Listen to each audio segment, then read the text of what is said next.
All right, let's talk about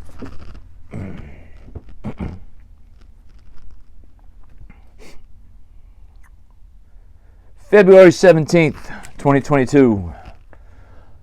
Let's talk about the big story, Trump's accounting firm and the New York Attorney General's office. Now, the state of New York AG's office is off the flippin' rails completely. Trump's accounting firm has quit, and they've filed paperwork that says that his properties are worth less than he valued them at on the forms. Okay, well, Trump didn't value anything. Somebody did. More than likely somebody at the accounting firm did. But they've quit, and they're saying those forms are no longer reliable. Well, that means at one point they were reliable. Not anymore, I guess.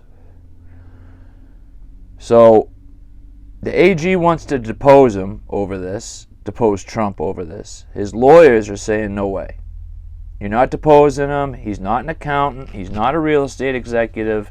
He doesn't know the ins and outs of all these delicate matters to be able to testify knowledgeably about it. Makes sense, right? Except this moron yesterday puts out basically a spreadsheet detailing everything. So clearly he does know a thing or two about it. We all know that he publicly boosts up what he's worth, what he makes, what he owns. Makes sense he did it on the paperwork as well. Or he had somebody do it on the paperwork as well. But how big a crime is that? Is that something that's worth front page stories on the New York Times and headlines on the news channels every single day? Yeah, I don't know. I really don't. I don't think so. I don't think so at all. I don't even think there's jail time associated with what he did. I could be wrong, but I think this is just another nothing investigation. Ain't gonna go anywhere, ain't gonna mean anything. That's my take on it.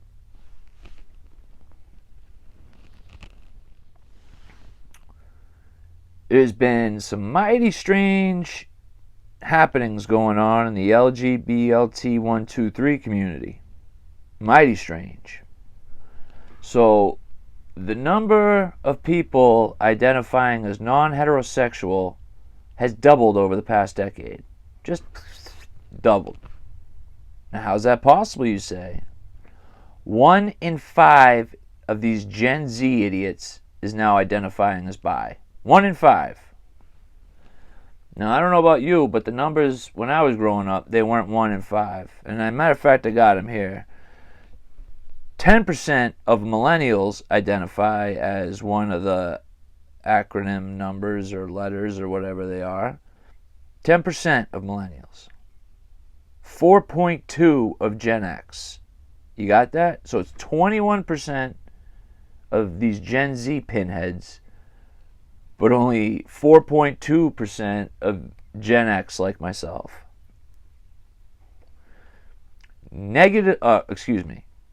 Less than 3% of boomers identify as LGBTs.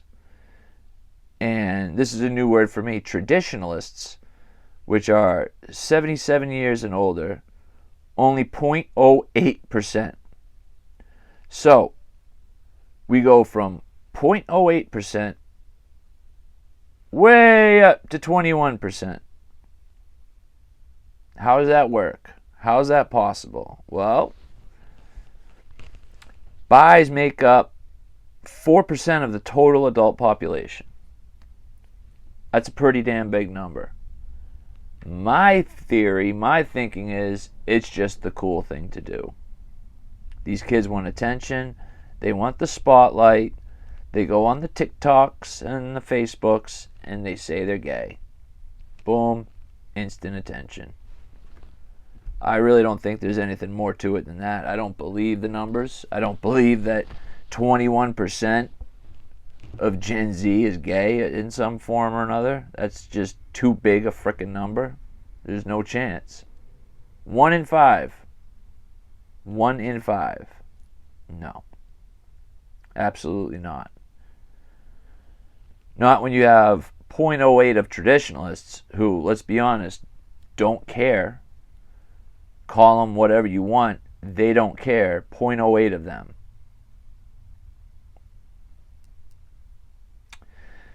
And that's the news from the LGBT community.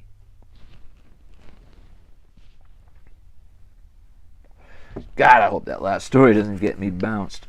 Junta la gasolina. Let's talk about some fuel for your car. California, $4.72 a gallon. I've never paid that much in my life. And apparently neither have Californians, because that's a record. $5 a gallon is coming. That's coming. The current average right now across the nation is $3.51. That's insane. When gas was just $3, according to Newsweek, we spent $144 million more a week than average, than normal. $144 million a week. And ever since Biden took office, who do you think's getting that $144 million extra a week? It's not Americans. No, that's going to OPEC. That's going across the world to our enemies. When we were independent under Trump, yeah, a lot of people didn't like what it did to nature and climate change, but it was better for the climate. We were getting our gas locally, our natural gas locally. It wasn't being shipped all around the world and burning up fossil fuels as it's shipping. The money was staying here. Tax money staying here. Didn't cost as much to store it. Now it's all going to OPEC.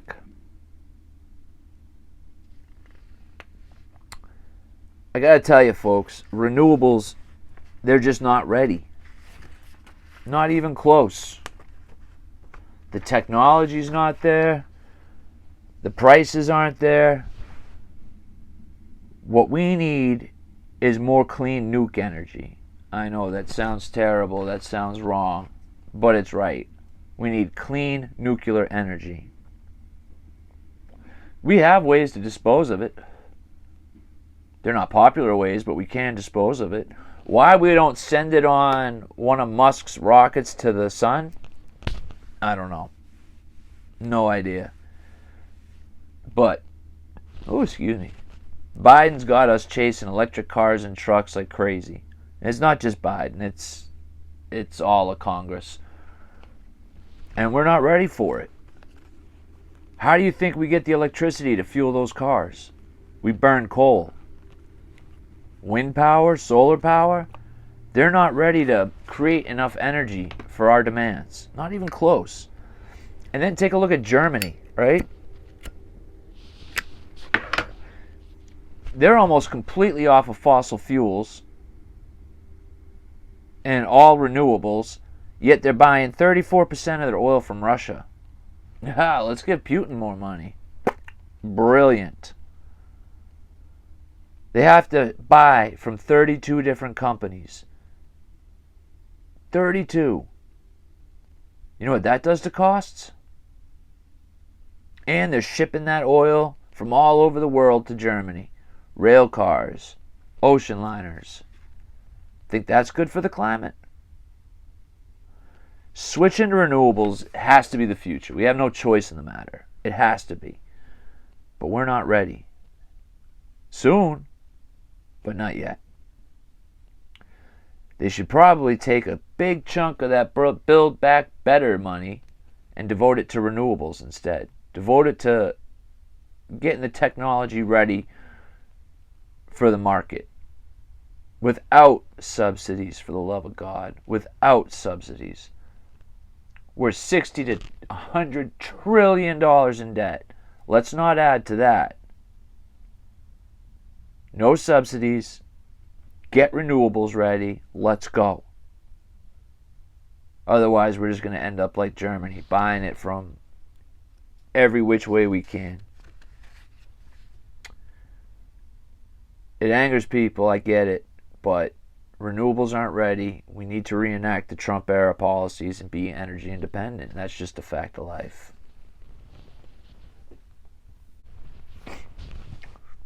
Woo! I've been waiting for this one. Jemelehill coming to CNN Plus, baby. Woo! Jemele's in the news not just for coming to CNN Plus, though. She just ripped Michelle Tafoya a new one. Michelle Tafoya, if you don't know, she worked the sidelines and a whole bunch of other things for NBC Sports. She's very good at it. 30 plus years of doing it. She was good.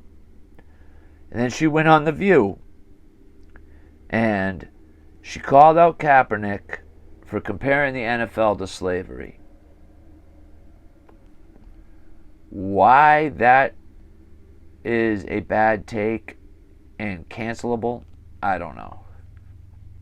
Now, everyone's saying she didn't get canceled, Tafoya, that she quit, she retired. But you can't go on NBC, ABC, CBS, ESPN and say anything bad about Cap or you're looking for a new job. Doesn't even matter that it wasn't anything bad about Cap except for pointing out his idiocy. The NFL is about as close to slavery as I am as close to being a midget.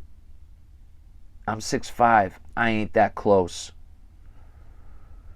So, poor Michelle, she retires. And Jemele Smelly gets hot. Super hot. Because Tafoya brought up CRT and all the other racial crap they're teaching in schools now and said it should be out. She told a beautiful story of her son, best friends with a black child, thick as thieves. And then in school, they segregate them. They segregated the poor kids' class into black and white students. And all of a sudden, the boys weren't hanging out as much anymore. Well, no kidding, you segregated them. You taught them about that separation, didn't you? And Jemele Smelly has the nerve to fire off a tweet asking her if she has any kids. She just spoke about a kid. I don't know if she has more, but she at least spoke about one of them. And if CRT is being taught in the school and a few other... Look, clearly Smelly's still a great reporter. Obviously. She only missed the entire point of the story she was questioning, but sure, Smelly's a great reporter. CRT has become this umbrella word for all the racial crap in school. Okay? It doesn't just mean critical race theory anymore. Alright? It means a lot more now. And I wonder why Tafoya would want it out of schools. I wonder why she would want our kids getting back to being colorblind, unsegregated. Strange question to ask, huh? Because the skin color shouldn't matter one bit. And I know it's bad to say kids should be colorblind, that we should be a colorblind society, but we should. Your actions, your heart, that's what should really matter. That's what should really show, not what color your skin is. Dr. King was so frickin' right.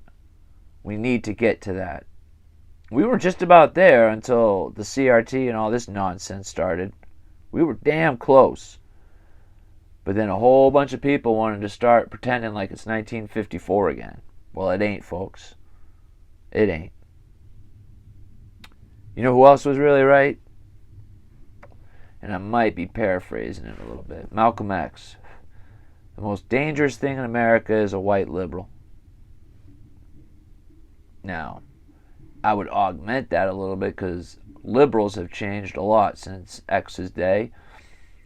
I would say the most dangerous thing is a white leftist with guilt. They think they're doing the right thing because they obviously know what's best for black people. Yeah, they're the most dangerous, I'll give it to you. Not the Yahoo dressing up, LARPing in the woods as a militiaman. No. Nope. The white leftist guilt-ridden puke. That's the most dangerous thing. And that's all I got today. Laters.